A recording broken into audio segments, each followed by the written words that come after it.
And the malignant as well. If it's benign, why can't you just let the natural attrition take it off? We in Africa have to be very clear. I think it's a very important question that you asked. We have to be very clear about this. The great Winston Churchill said that democratic government is only better than a despot, better than a monarchy, better than strongman rule, better than a military dictatorship. It is not a good system. No. But it is the only system that we have until someone comes up with a better system. That is better than all the other systems that I've just mentioned. Because the basic concept of government was asked by Julius Nyerere. He aliuliza, maana ya serikali ni nini? What is this government? Abe Lincoln, I think, put it best. And he said that the government was the government of the people, for the people, and by the people.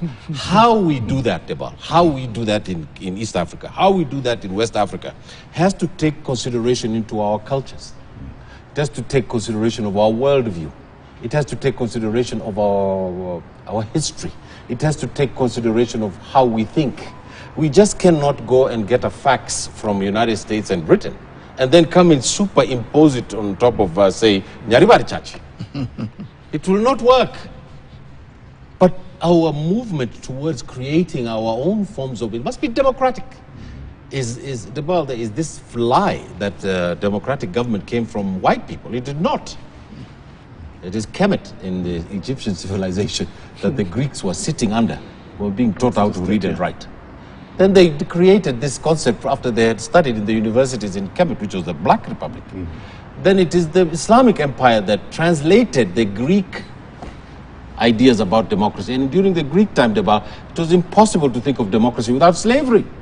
It is the Islamic caliphs who brought the concept of social democratic governments that Europe borrowed from. So each civilization, Debal, has added something to forms of democratic government.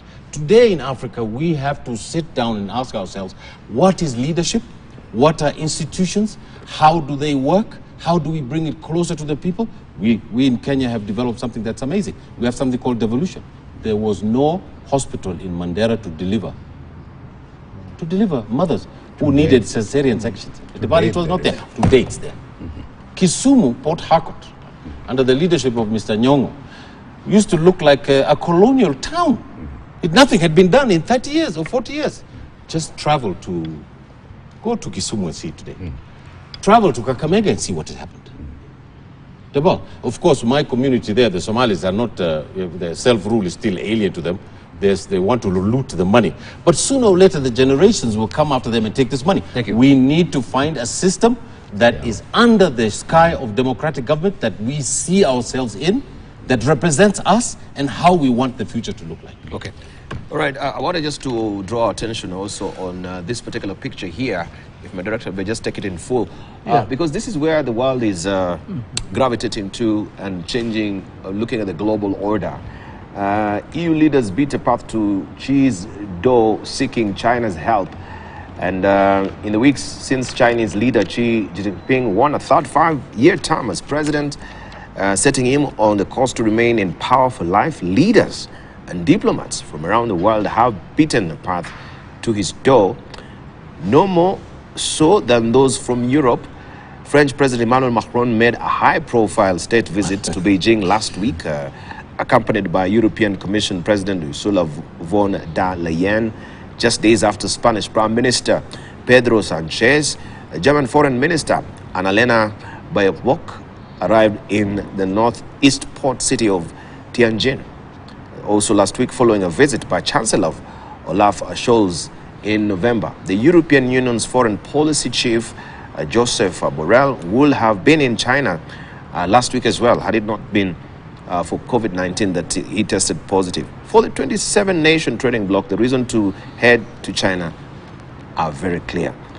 And we just want to discuss this global, because I was looking also at the foreign policy Reason magazine just there. They're saying what made America, or what is made in America means for the world, with dwelling perspective on the rise of protectionism.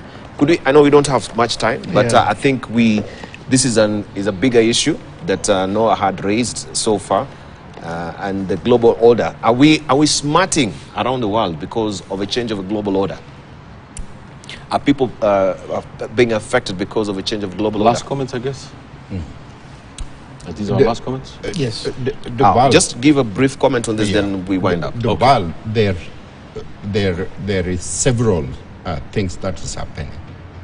And I'd like to just summarize it. We come from a bipolar world, where the Soviet Union was on one hand, Russia, the US and Europe was another. Then once that fall, the bipolar fall, which you call Glasnost, Khrushchev and Reagan buried it. Then we had a unipolar, which is basically U.S. was dividing and driving everything from policy standpoint and all that. The world is calling for a multipolar to change the security system, the UN Security Council, so that it's not only reflecting that old order, that Africa as a continent has a voice, Europe has a voice, India has a voice, all these other countries. But don't you think that will just remain in the annals of academics? No. A multipolar. No. It's because there has to be a strong one somewhere. No, it's a very serious thing, and that's what China is pushing for that world.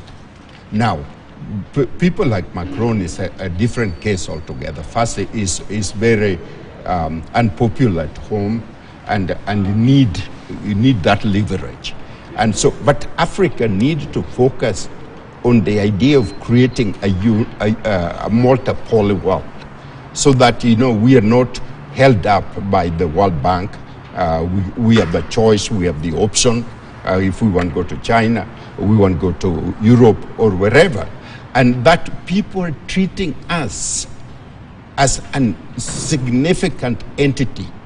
We are not just begging, give us. But Africa has a voice and has a choice.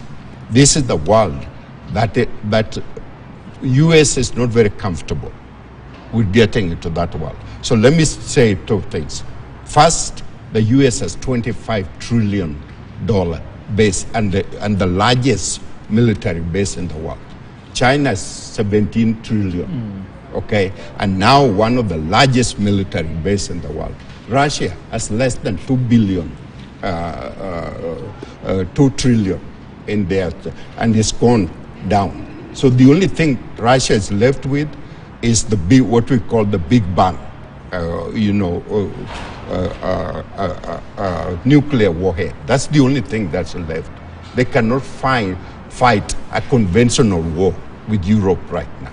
So where is the chessboard? The chessboard is for people to come together as different entity and equal, small and big. That's where the problem is. But we're given a projection here by Professor Kagwanja, I think 2 weeks ago, on how the world economies will really change. And the United States is not bound to be at the top patched there. China will be, followed by India as well. Let's just give our closing remarks. This is the Times magazine as well, not the Times magazine, but the Times newspaper, where US or UK security chiefs also alert over threat from China. Beijing wants supremacy, not parity, in tech race. So they are looming large on the economy, on the tech as well. The West faces an epoch-defining challenge from China that must be addressed before it becomes world's leading technological power. One of the country's top security chiefs warns today. Lindy Cameron, head of the National Cybersecurity Center, will say that the UK and its allies cannot afford complacency over the dramatic rise of China as a technological power. Briefly. It's no doubt that the international economy is going through a change. It's not about that. We saw the issue of the gold standard, which came and went. We saw the issue of the dollar coming in, very strong at some point. There's no doubt the dominance of the dollar is now going down. It's not about that.